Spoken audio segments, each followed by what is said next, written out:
존경하는 국내 시청자 여러분, 반갑습니다. 안원 박사입니다.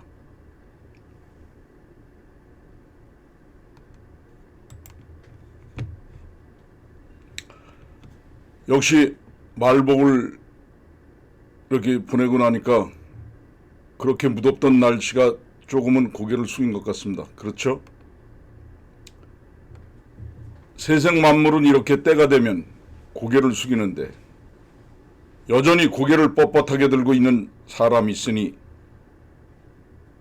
그자들이 바로 문재인과 김정은이 아닌가 싶습니다. 물론 고개를 들고 안 들고는 본인들 마음이지만 들 때와 안 들 때를 구분할 줄 알아야 하는데 이상하게도 안 들을 때 들고 들 때는 안 드는 묘한 성격을 가지고 있는 그런 자들로 저는 생각됩니다. 아시다시피 아무도 경험하지 않은 나라를 만들겠다고 했던 문재인이 이번 8.15 광복절 기념식장에서는 아무도 흔들 수 없는 나라를 강조했습니다. 문재인이 직접 경축사를 준비하는 과정에서 경제와 관련된 해방 당시의 시를 찾아달라고 주문했다고 합니다. 그렇게 선정된 시가 김기림의 시입니다. 내용을 보면 용광로에 불을 켜라, 새나라의 심장에 철선을 뽑고 철근을 늘리고 철판을 펴자, 시멘트와 철과 희망 위에 아무도 흔들 수 없는 새나라를 세워가자입니다. 문재인은 해방 직후 한 시인은 광복을 맞아 새나라의 꿈을 이렇게 노래했다며 아무도 흔들 수 없는 나라를 강조한 것입니다. 참으로 웃기는 것은 문재인은 이미 아무나 흔드는 나라가 된지도 모르는 것 같아서 참으로 안타깝기까지 합니다. 그런데 가만히 이 시를 들여다보면 이 시인의 꿈은 이미 충분히 이루어졌다고 봅니다. 아니, 초가 달성됐다고 해도 과언이 아닐 것입니다. 이 시인의 꿈은 박정희 대통령이 포항 종합제철을 만들고 그 경쟁자인 독일의 거대 철강 회사를 때려눕혔을 때에 이미 초가 달성된 것 아니겠습니까? 문재인은 알아야 합니다.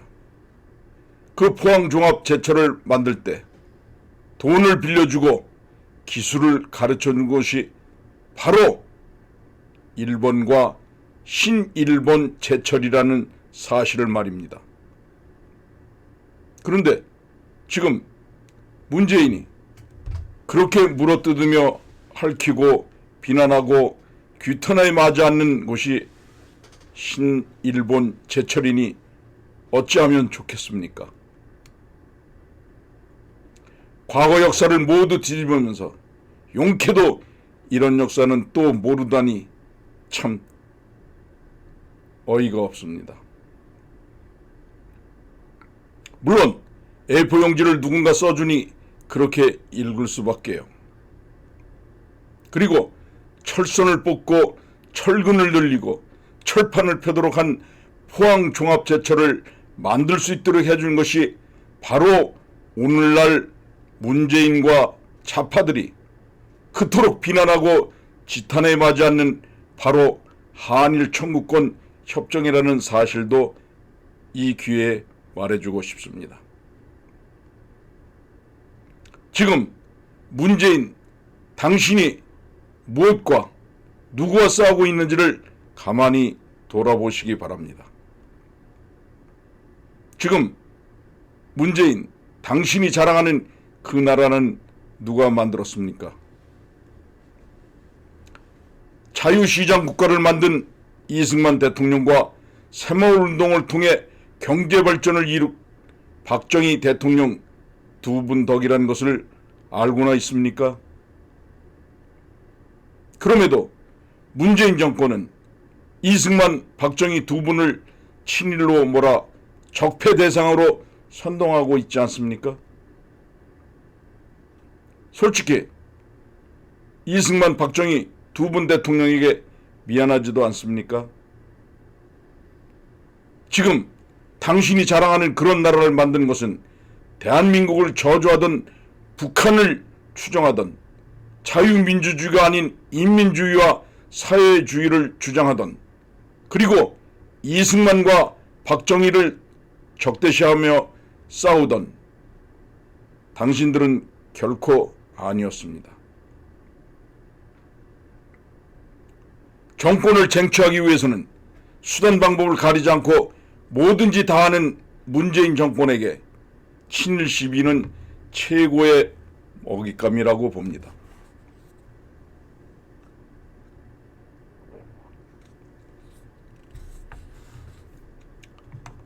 이 나라는 출발부터 아예 잘못됐다며 이승만 정권을 인정하지 않으려는 이들이 어김없이 등장하는 게 친일 시비였습니다. 이승만 정권은 장관 31%가 일제 관료 출신이라는 지적이 그 대표적인 사례일 것입니다. 그런 말을 듣다 보면 대한민국이란 나라는 태어나서는 안 될 귀태란 느낌마저 듭니다. 귀태 많이 들어본 말이죠. 전교조들이 있는 학교에서 학생들이 그렇게 배우고 있는 게 현실 아닙니까? 이 같은 친일 공격은 애국가마저 그 공격 대상이 되었습니다. 지난주 국회에서 열린 안익태 그분이 작곡한 애국가를 계속 불러야 하나라는 그 공청회에서 안익태 선생이 만든 애국가를 불러서는 안 된다는 주장이 제기된 바 있습니다. 이유는 안익태 선생이 만주국 건국 10주년 기념 만주 한상곡을 작곡하고 지휘했다는 것입니다. 이와 함께 국민 애창곡이던 조두남의 선구자 역시 친일 시비에 걸려 이미 듣기 어려운 곡이 되어버렸습니다. 조국을 찾겠노라 맹세했던 선구자란 그 의미 있는 가사도 지금 생각하니 들어본 지가 꽤나 오래된 것 같습니다.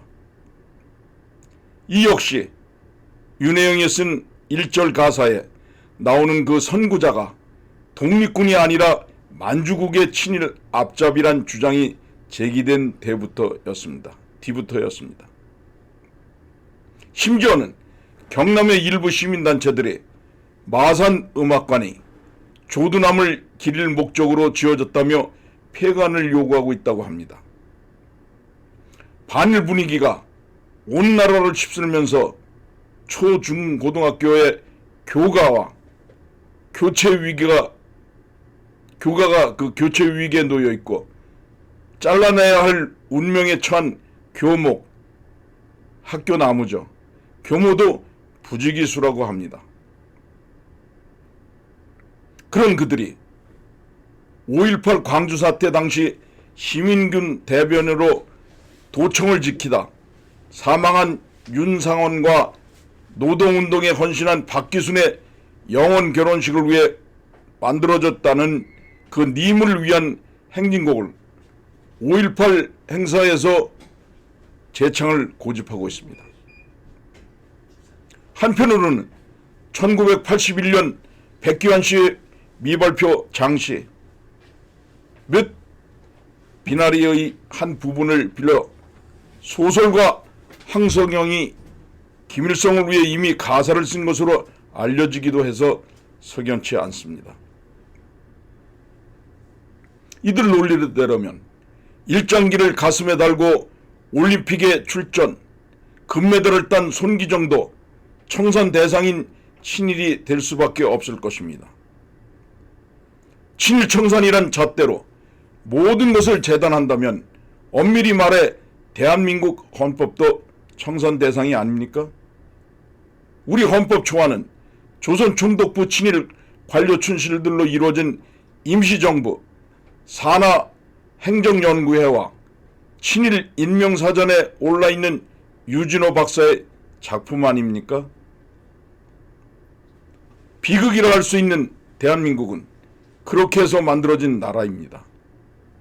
따지고 보면 일제시대 때 목숨을 부지기 위해 관직에 있던 사람들, 창씨개명을 한 모든 사람들도 친일이 될 수밖에 없습니다.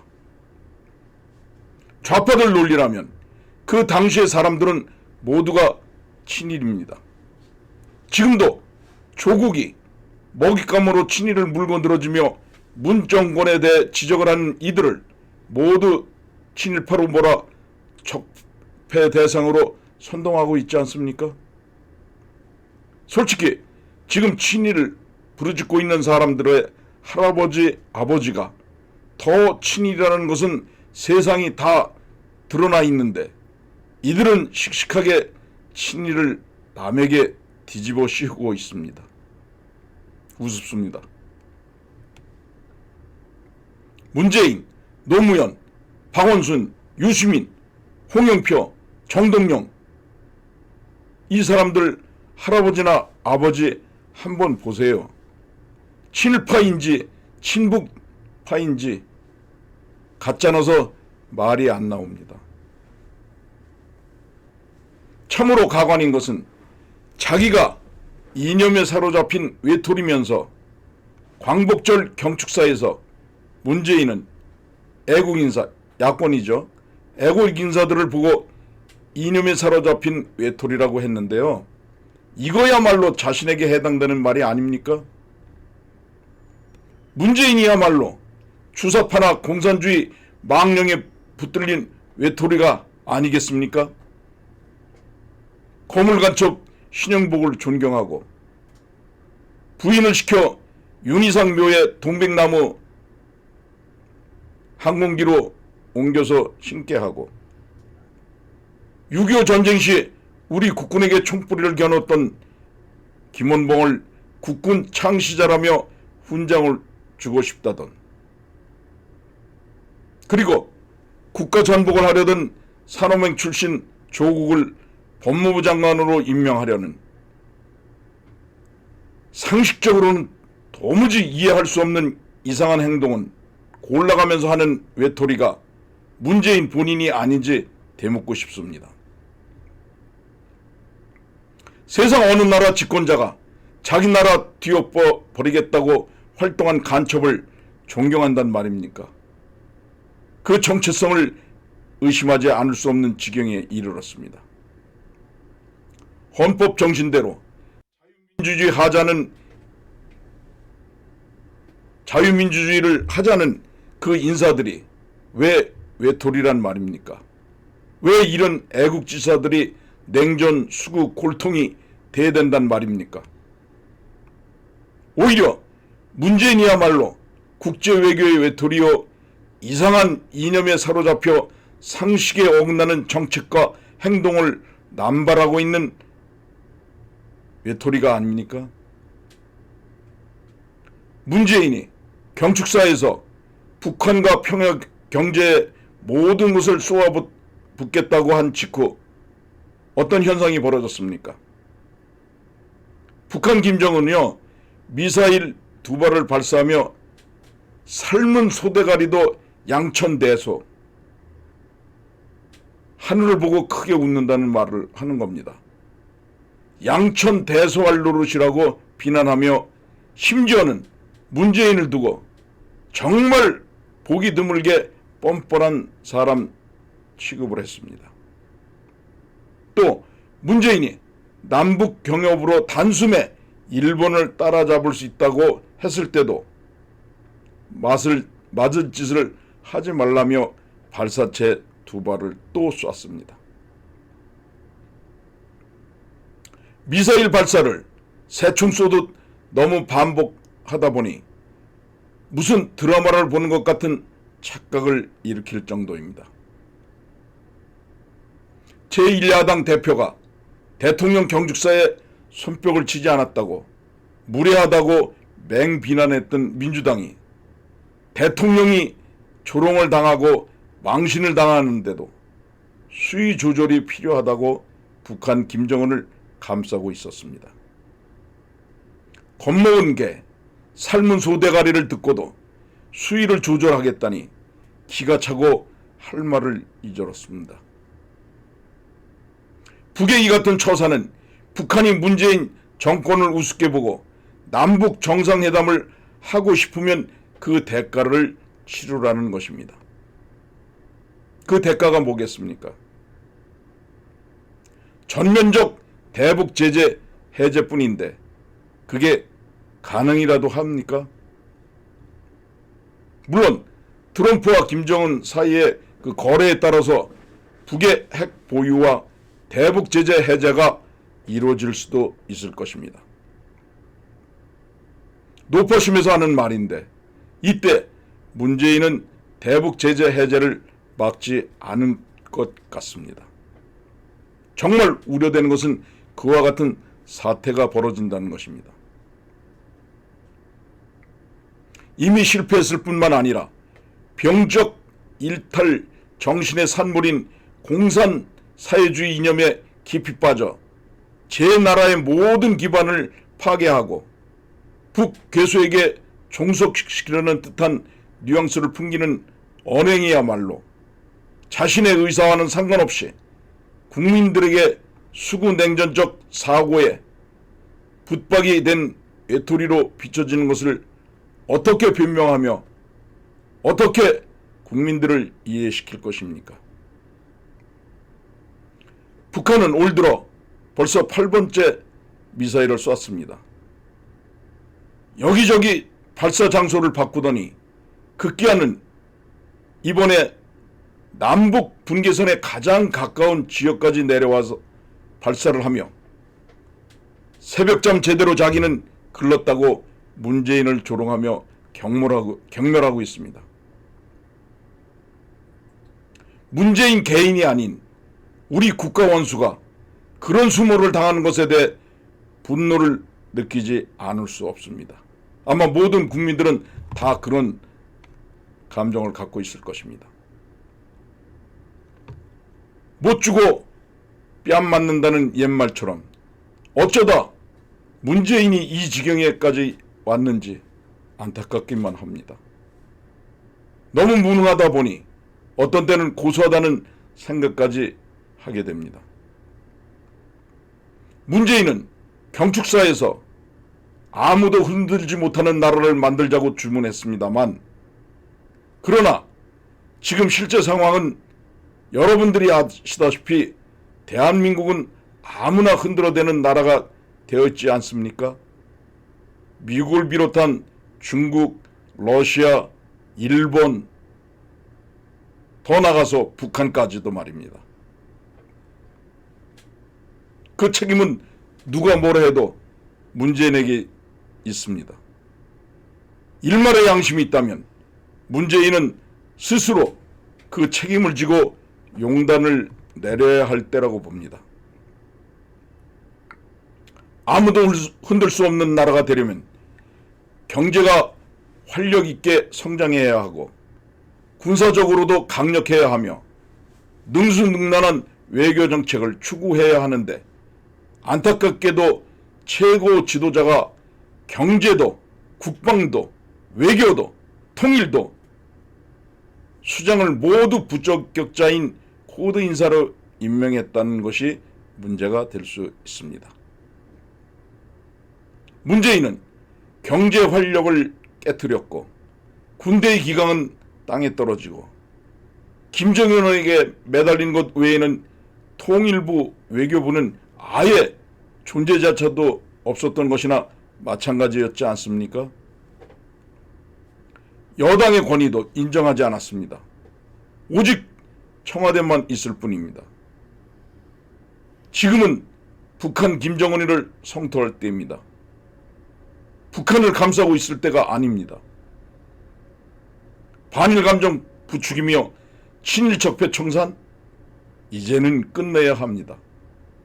양국 국민 모두가 상처만 입을 뿐입니다. 실질 내용이 없는 미사오구는 오래가지 않고 실증을 느낍니다. 한일 간 국가 충돌을 피할 수 있는 시간은 여전히 남아 있습니다. 100번, 1000번 말하지만 지혜로 풀어야 합니다. 진짜 이제는 문재인도, 김정은이도, 조국도, 이해찬도, 이인영도, 안민석도, 박지원도 모두 자신들이 좋아하는 나라로 가서 살면 너무 좋겠다는 생각이 내 머릿속을 꽉 채웠습니다.